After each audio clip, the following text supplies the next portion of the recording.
কুষ্টিয়ার মিরপুর উপজেলা উন্নয়ন তহবিল থেকে 2025-26 অর্থবছরে মিরপুর উপজেলার ধুবাইল ইউনিয়নের গোবিন্দগুনিয়া গ্রামের কফিলউদ্দিনের বাড়ির সামনের একটি কালভার্ট এর অ্যাপ্রোচ নির্মাণের জন্য বরাদ্দ দেওয়া হয় 2 লাখ টাকা। কাগজে কলমে কাজ শেষ করে টাকা উত্তোলন করেছেন প্রকল্প বাস্তবায়ন কমিটির সভাপতি সোহেল রানা।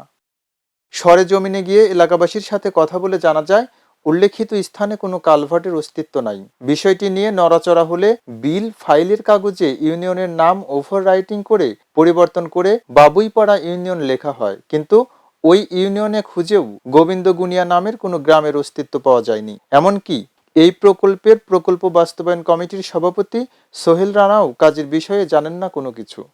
আমার সম্পৃক্ততা বলতে কিছুই না। আমি চেক আসছে, মানে সিগনেচার করতে হবে, সিগনেচার করে দিছি, এতটুকুই আমার। কাকে সিগনেচার করে দিয়েছে? এখন একজন আসে বললো যে অমুকের প্রতিনিধি এটা বলছে, এইভাবে আর কি। তার দাবি, মিরপুর উপজেলার তৎকালীন ইউএনও নাজমুল ইসলাম লোক পাঠিয়ে তাকে একটি 2 লাখ টাকার চেক সহ কিছু কাগজ সই করিয়ে নিয়ে যায়। এছাড়া তিনি আর কিছু জানেন না। কালভার্ট এখানে নেই। 10 বছর আগে একটা কালভার্ট হয়েছে রশিদ চাচার বাড়ির ওখানে, তাছাড়া এই 10 বছরের মধ্যে এদিকে কোনো কালভার্ট হয় নাই। কপিলউদ্দিনের বাড়ির সামনে 9 নম্বর ওয়ার্ডে কোনো কপিলউদ্দিন বলে মেন রোডে কোনো বাড়ি নাই। এই কালভার্ট তো এটা একটা আছে, সে তো অনেক আগে, সে 80-84 সালের এদিক। একই তহবিল থেকে উপজেলা স্বাস্থ্য কমপ্লেক্স সহ ইউনিয়ন স্বাস্থ্য ও পরিবার কল্যাণ কেন্দ্রের চিকিৎসা সরঞ্জাম সরবরাহ প্রকল্প বরাদ্দ বাবদ দেওয়া হয় 2 লাখ টাকা, কিন্তু এই টাকার বিষয়েও জানেন না প্রকল্প বাস্তবায়ন কমিটির সভাপতি আব্দুল কুদ্দুস। তিনি জানান, ইউনোকে খুশি করতে তিনি চেকে সই করে দেন, এর বেশি কিছু জানেন না। তবে এসব চিকিৎসা সামগ্রী বুঝে পাননি বলে জানান মিরপুর উপজেলা পরিবার পরিকল্পনা কর্মকর্তা ডাক্তার পীযূষ কুমার। একইভাবে মিরপুর উপজেলার বিভিন্ন এলাকায় গাছের চারা রোপণ বাবদ, চেয়ারম্যান ভবন মেরামত বাবদ 1,50,000 টাকা সহ প্রায় 17টি প্রকল্প দেখিয়ে প্রায় 34 লাখ টাকা উত্তোলন করা হয়, যার অধিকাংশ কাজের কোনো অস্তিত্ব পাওয়া যায়নি। প্রকল্প বাস্তবায়ন কমিটির সভাপতিদের দাবি, উপজেলা প্রকৌশলী জহির মেহেদী হাসানের সহযোগিতায় সদ্য সাবেক ইউএনও নাজমুল ইসলাম এসব প্রকল্পের টাকা তুলে নেন। তবে কোথায় কি কাজ করেছেন তা জানেন না তারা। আমাদের উপজেলা হেলথ কমপ্লেক্স মিরপুর কুষ্টিয়াতে অথবা আমার যে 2টা উপস্বাস্থ্য কেন্দ্র আছে আমলা এবং চিতলিয়াতে আমরা এরকম কোনো পাইনি। আর ইউনো যদি আমাদের বলে যে আপনার এই কাজে আপনি স্বাক্ষর করেছেন, আমাদের দিতেই হবে।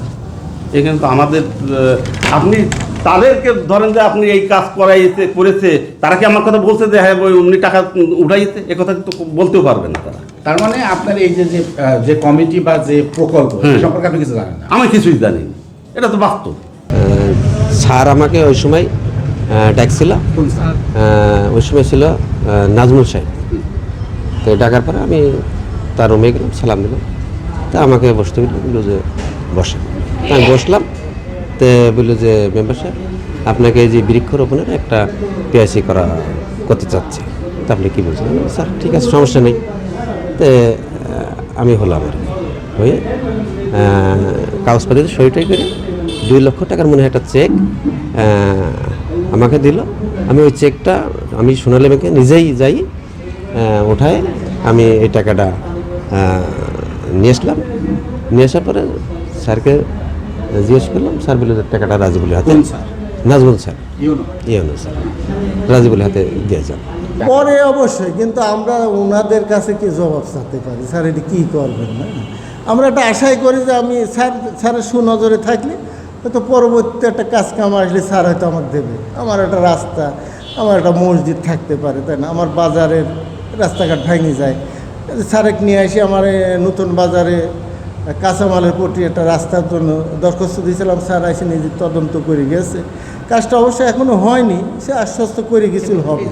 স্থানীয় জনপ্রতিনিধি এবং ঠিকাদারের অভিযোগ, একটি উপজেলার প্রধান সরকারি কর্মকর্তা হয়েও সদ্য সাবেক এই উপজেলা নির্বাহী কর্মকর্তা কাগজে কলমে নিজের পছন্দের লোকের নাম ব্যবহার করে নিজেই ঠিকাদারি কাজ করতেন।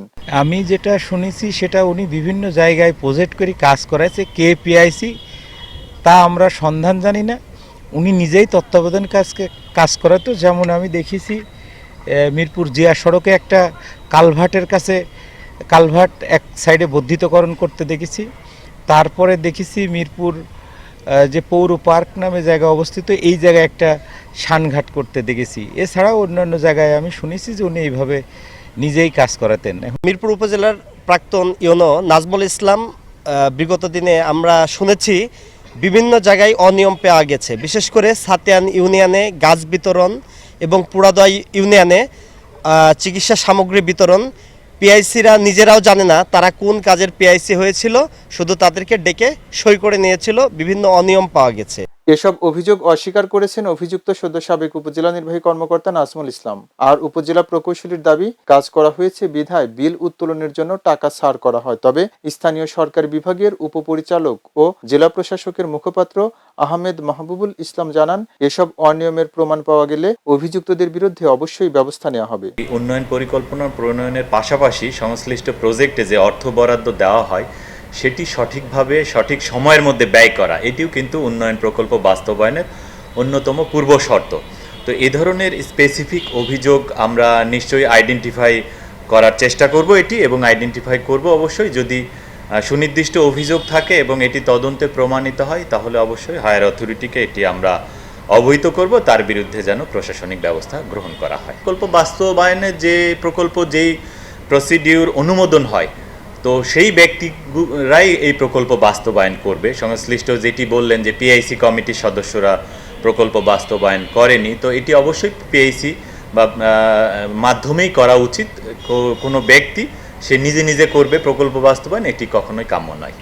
অভিযুক্ত সদ্য সাবেক উপজেলা নির্বাহী কর্মকর্তা নাজমুল ইসলাম বর্তমানে মাগুরার শ্রীপুর উপজেলা নির্বাহী কর্মকর্তা হিসেবে কর্মরত আছেন। সেখানেও তিনি খেলার মাঠে শিশু কিশোরদের খেলতে বাধা দেয়া নিয়ে বিতর্কের মধ্যে পড়েন এবং এ সংক্রান্ত তার ভিডিও ভাইরাল হয়। খবরের কাগজ, নিখাদ, নির্ভীক, নিরপেক্ষ।